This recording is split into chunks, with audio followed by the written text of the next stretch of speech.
Hello and welcome back to Faroe Ball, and firstly, a huge thank you to the 2,000 of you that now subscribe for mid-energy, slightly obsessed and definitely biased Faroese football activity.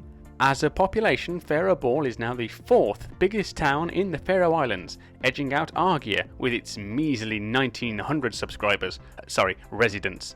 But still another 1,000 to go until we unseat Høyvik from that podium spot. And the way we get there is by talking about football. So let's look back first at the two Nations League matches the national team played this month, starting with North Macedonia. Interestingly, one of the Faroese squad, Johan Simon Edmundsson, plays his football in North Macedonia at top flight team Skúpi, where none of his teammates have been selected for their team. However, he did get a small reunion with current Dundee United midfielder Christian Trapanovski, who moved from Skúpi to Scotland this summer and played with Edmundsson earlier this year. 14 of the Faroese team play in the Faroe Islands at the moment, 1 in North Macedonia as mentioned, 3 in Denmark, 2 in Iceland, 2 in Norway and 1 in Poland, who is Johan Simon Edmundsson's younger brother Andreas. It was one of the home league players who kicked off the campaign with a goal as HB's Vilhjálmur Davidsson put the Faroe Islands ahead with a 9th minute penalty. It's his 5th international goal, 4 of them penalties.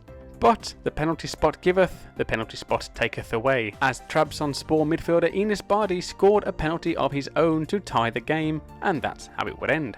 1 goal each, 1 point each. 3 days later we travelled to Latvia again. Atlantic Airways probably have their own hangar over there in Riga at this point.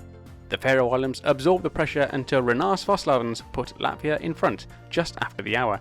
And I want to emphasise the VAR in Varslavens, as there was most definitely a handball in the build-up to the goal, but VAR allowed the goal to stand.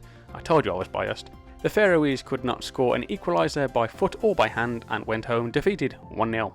After 2 games we find ourselves bottom of the pack in Group C4. There are 4 more Nations League games to go though, and the next 2 against Armenia and Latvia are both at home.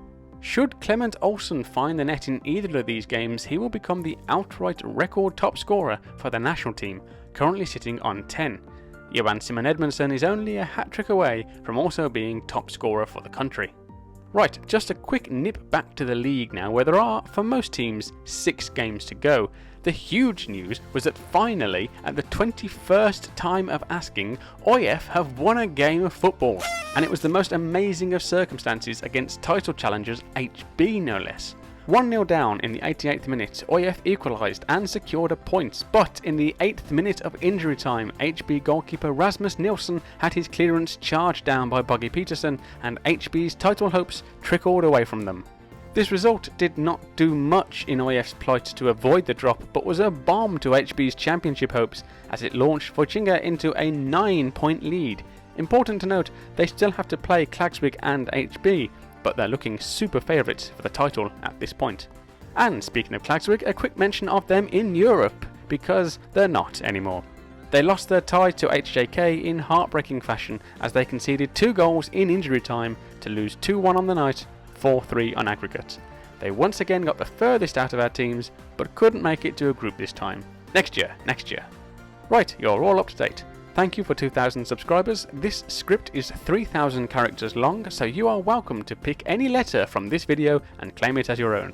Tack for watching, and I'll see you next time.